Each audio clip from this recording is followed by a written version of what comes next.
Ang kidlat to. Pinamahan ako ng kidlat.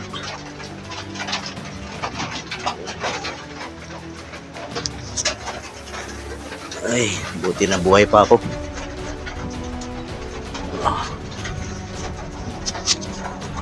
Good morning.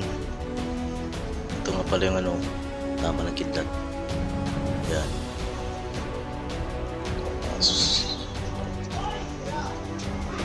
Nakita yung ipin ng asang punta.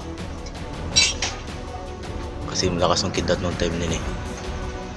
Bali, kukunin ko sana ito. Yung dalawang kidlat na to. Lalabas ko sana para hindi abulin ng kidlat. Tapos nung nawakan ko na to,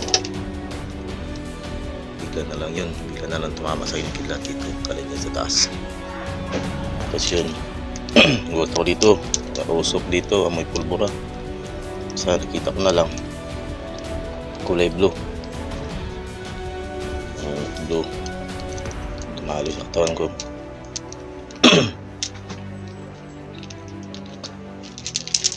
Tapos yun, tinapon ko ito doon sa labas. Yun, baka siyabulin pa ulit.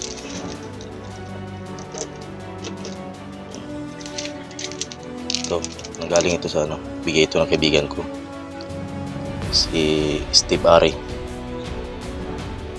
Itong ipin na kidlat yan.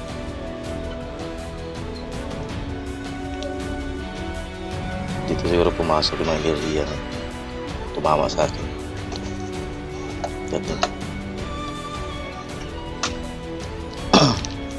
Tapos yun doon, kubo doon, tinamaan yung kasama ko doon, kurinti yun sa labas. Tapos may dalawa na tumba doon, kurinti.